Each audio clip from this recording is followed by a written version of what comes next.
எல்லாருக்கும் வணக்கங்க. ஃபர்ஸ்ட் இந்த வீடியோவில் நம்ம என்ன பார்க்க போறோம்ன்றது ஃபர்ஸ்ட் சொல்லிடுறேன். இது என்னன்னு தெரியும் உங்களுக்கு, ஃபேஸ் கேமரா தான்.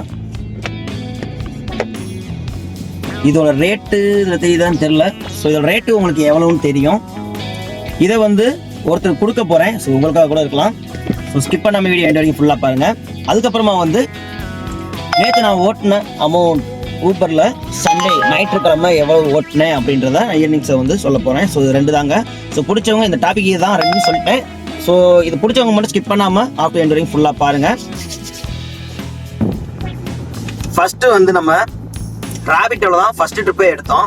அதுவும் வந்து பார்த்தீங்கன்னா ஸ்க்ரீன்ஷாட் எல்லாம் போடுறேன், நீங்களே பாருங்கள். 910ங்க, 45 கிலோமீட்டரு. ஸ்க்ரீன்ஷாட் எல்லாத்துக்குமே நான் இன்க்ளூட் பண்ணுறேன். லாஸ்ட்டாக டோட்டல் எவ்வளோ ஓட்டினேன் எல்லாமே டோட்டலாக சொல்கிறேன். ஸோ ஸ்கிப் பண்ணாமல் பாருங்கள்.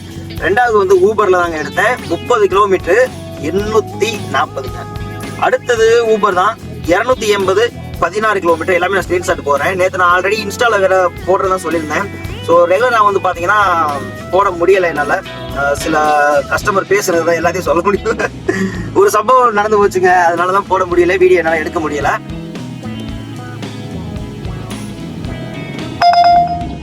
ஏர்போர்ட்ல இருந்தா எடுத்தோம். 280 16 கிலோமீட்டரு.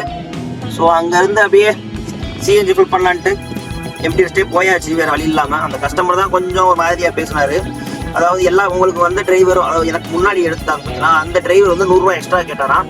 ஸோ அதை சொல்லிக்கிட்டு இருந்தார். நானாக இருந்தாலும் அதை கேட்டு தான் சார் ஆகணும், வேறு வழி இல்லை எங்களுக்கு. நான் வந்து இப்போ வந்து பார்த்தோம்னா ஊபரில் ட்ரிப் எடுத்துட்டு ஃபினிஷ் பண்ணியாச்சு. நான் ஸ்க்ரீன்ஷாட் போடுறேன் பாருங்கள். எல்லாத்துக்கும் தான் எடுத்தேன். அவர் உட்காந்துட்டு எதுவுமே பேசலை லாஸ்ட் வரைக்கும். ஸோ ட்ராப் பண்ணுறப்ப மட்டும் பேசினார். அமௌண்ட் நான் எக்ஸ்ட்ராவும் எதுவுமே கேட்கல. ஆனால் அவர் அமௌண்ட் போட்டுட்டு சொன்னார், இதுக்கு முன்னாடி ஒரு டிரைவர் எக்ஸ்பெக்ட் பண்ணார், அவர் வந்து 100 ரூபா எக்ஸ்ட்ரா கேட்டார். நான் சொன்னேன், ஆமாம் சார், எங்களுக்கு வேறு வழி இல்லை. அதான் நம்ம சூழ்நிலையை நானும் எடுத்து சொன்னேன். எங்களோட நிலைமை யாருக்கும் புரியாது, சொன்னா எங்க இடத்துல இருந்து பார்த்தாதான் தெரியும் அப்படின்ற மாதிரி எடுத்து சொன்னேன். அவர் ஒரே வார்த்தை சொல்லி முடிச்சிட்டாரு. என்ன சொன்னாருன்னா,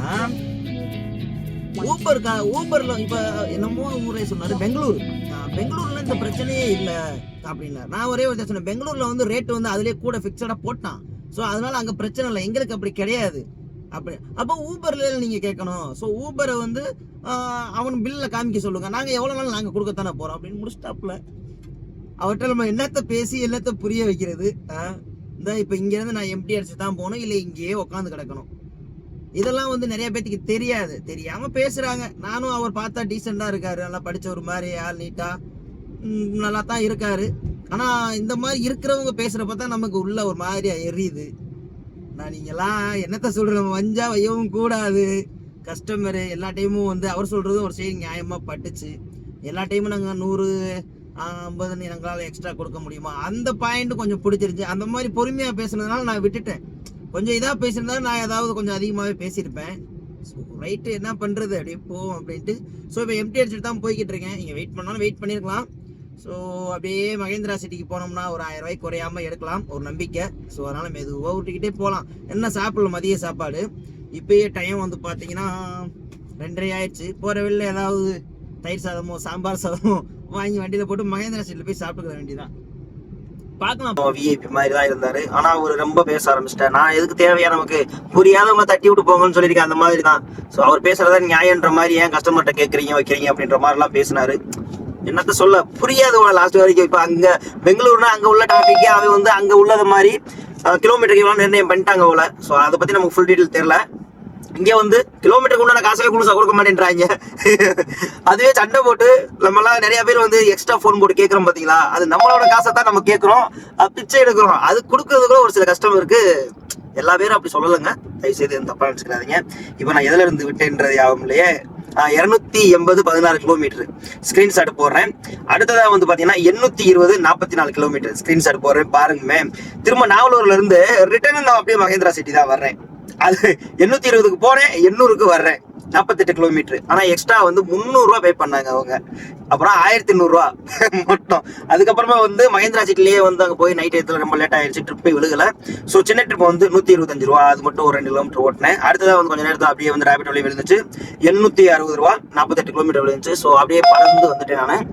ஸோ அங்கேருந்து அப்படியே ரூமுக்கே வந்துட்டேன். ஸோ இவ்வளோதாங்க டோட்டல் கிலோமீட்டர் நான் ஓட்டுனா ஊசி.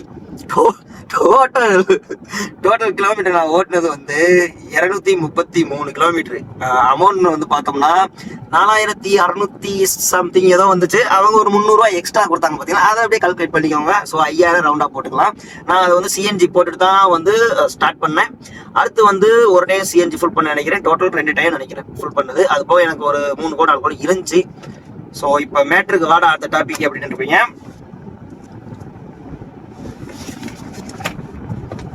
இந்த கேமராவை தாங்க புதுசு தான். இந்த கேமராவை தான் நான் உங்களுக்கு வந்து கொடுக்க போறேன். என்ன ரீசன் கேட்டீங்கன்னா, இந்த சேனல் வந்து க்ரோத், அதாவது நிறைய இதெல்லாம் அடி வாங்கி தான் மேலே வந்துச்சு, மூவிங் ஆச்சு. அது நம்ம சேனல் லாஸ்ட் வரைக்கும் தொடர்ந்து பார்த்துருந்தா அவங்களுக்கே தெரிஞ்சிருக்கும். ஸோ இப்போ சேனல் ஓரளவுக்கு மூவிங்கா இருக்கு. ஸோ ஏதாவது ஒன்று நம்ம மெயினாக வந்து எனக்கு தெரிஞ்ச டிரைவர் தான் நிறைய வந்து சப்போர்ட் பண்ணாங்க. ஸ்டார்டிங்ல வந்து நிறைய பேர் பார்த்தாங்க. ஒரு குரூப்பே இருக்கு வாட்ஸ்அப்ல, அவங்ககிட்ட கூட இன்னும் நான் சொல்லலை. ஸோ அவங்களும் இதில் வந்து ஜாயின் பண்ணுவாங்க கண்டிப்பாக. ஸோ இதுக்கு சரி நாங்கள் இதை வாங்க என்னடா பண்ணணும்னு சொல்கிறா அப்படின்னா, ஏதாவது ஒன்று வச்சிருப்பேல, காரணம்லாம் சும்மா கொடுக்க மாட்டேல. ஸோ நான் ஒன்று உங்களுக்கு கொடுக்குறேன், அதே போல் நீங்கள் எனக்கு ஒன்று பண்ணணும். அது ஒன்று நான் என்னடா சொல்லுன்னு இருப்பீங்க. வீடியோக்கு கீழே வந்து பார்த்தீங்கன்னா ஒரு லிங்க் இருக்கும். பொறுங்க உடனே போயிடாதீங்க. அது என்னன்னு பார்த்தீங்கன்னா, ஸ்விஃப்ட் டிசைர் தான். எனக்கு ஒரு சின்ன பிரச்சனை ஆச்சு. அது நிறைய பேத்துக்கு வரலாம்.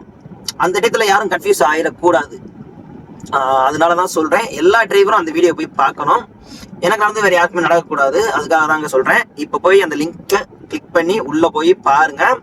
அந்த வீடியோவை ஃபுல்லா பாருங்க. உங்களுக்கு அந்த மாதிரி நடந்திருக்கா, அப்படி இல்லை உங்களுக்கு தெரிஞ்சவனுக்கு யாருக்கா அந்த மாதிரி நடந்திருக்கா, அப்படி இல்லை நீங்க தெரிஞ்சுக்கோங்க. ஸோ அந்த வீடியோல உங்களோட கருத்தை மட்டும் அந்த கமெண்ட் ஒரு 4 வரியில 2 வரியில ஏதோ ஒரு கமெண்ட்டை போ, நல்லா இருக்குன்னு நல்லா இல்லை, ஐயோ சாஞ்சிருச்சு, நல்லா இருக்கு நல்லா இல்லை, ஏதோ ஒரு கமெண்ட்டை வந்து போட்டு விட்டுருங்க. ஒரு வாரம் கழிச்சு நான் அதை வந்து நானா வந்து யாரும் கொடுக்க போறது இல்லை. அதுக்குன்னு ஒரு வெப்சைட் இருக்கு, அதெல்லாம் நிறைய பேசிக்கிட்டே போற மாதிரி இருக்கும்.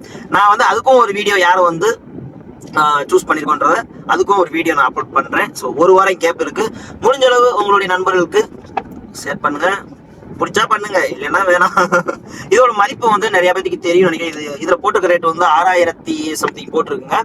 அந்த வீடியோலயே இதை பத்தியும் நான் சொல்லியிருப்பேன். ஸோ அந்த வீடியோ ஃபுல்லா பார்ப்பீங்கன்னு நம்புறேன். போய் பாருங்க, கமெண்ட் பண்ணுங்க, நிச்சயமா உங்களுக்கு இது கிடைக்கும். யாராவது ஒரு ஆளுக்கு தாங்க கொடுக்க முடியும், அவ்வளவுதான் இருக்கு. அதோட யூடியூப்ல வந்து பாத்தீங்கன்னா எனக்கு சேனல் கொஞ்சம் ஓரளவுக்கு மூவ் ஆயிருச்சு. அந்த ஒரு செலிப்ரேஷன் தான், வேற எதுவுமே இல்லை.